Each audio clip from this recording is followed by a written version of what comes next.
کافی عرصے قبل گلوکار شہزاد رائے اپنے بارے میں گفتگو کرتے ہوئے بڑے فخر سے کہہ رہا تھا کہ کنسرٹ میں ہمیں سننے ہزاروں لوگ آ جاتے ہیں، بازار میں جائیں تو انگت نگاہیں ہمارا تعاقب کرتی ہیں، نئی البم آئے تو ہاتھوں ہاتھ بک جاتی ہے۔ جب ہم کوئی گانا پبلک میں گاتے ہیں تو ایک دنیا ہمارے ساتھ جھوم جھوم کر گانے لگتی ہے، لیکن اور پھر اس کے ساتھ ہی گلوکار کا لہجہ افسردہ ہو گیا اور اس نے ایک عجیب دکھ بھرے لہجے میں کہا، لیکن لوگ دل سے عزت نہیں کرتے۔ ہم بہت حیران ہوئے اور پوچھا کہ وہ کیسے؟ لوگ تو تمہارے اور بہت سے دوسرے فنکاروں کے دیوانے ہیں۔ شہزاد رائے ایک سمجھدار فنکار ہیں اور بہت سے دوسرے شوبز لوگوں کے برعکس عقل مند اور حقیقت پسند بھی۔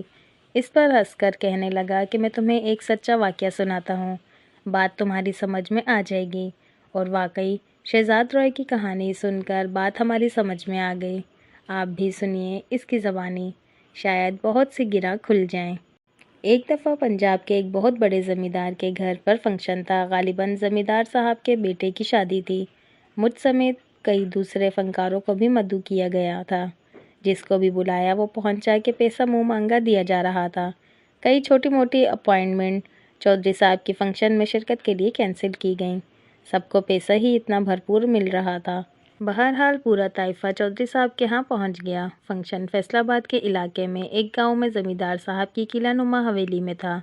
وہاں جاتے ہوئے جو تھوڑے بہت خدشات تھے وہ اس وقت دور ہو گئے جب چودھری صاحب بانفس نفیس ہمارے استقبال کو آئے اور حویلی کے ہی ایک سیکشن کی بالائی منزل پر ہماری قیام کی اس قدر شاندار بندوبست کیا گیا کہ کیا کسی 5 اسٹار ہوٹل میں ہوگا۔ رات فنکشن پر بھی بہت سی سیاسی اور سماجی شخصیات مدعو تھیں، جن کے سامنے گا کر ہمیں خود اپنی عزت و احترام کا مزید احساس اجاگر ہو گیا۔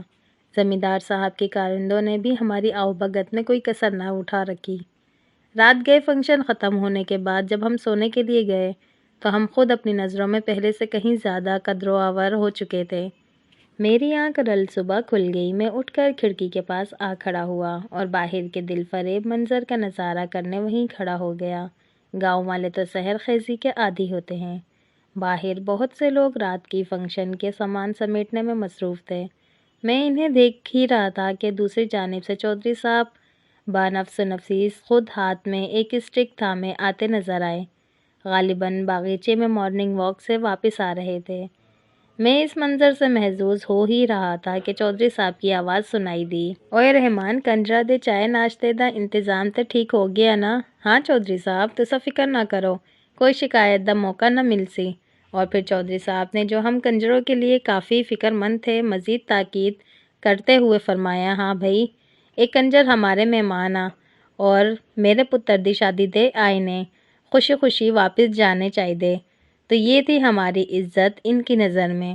ہمیں ڈھیروں پیسہ ملا، آؤ بھگت بھی بہت ہوئی جو شاید وہاں کی ریت تھی، لیکن ان کی نظروں میں ہم فقط کنجر ہی تھے، اور کنجر تو کنجر ہی ہوتے ہیں، اس کی عزت نہیں ہوتی۔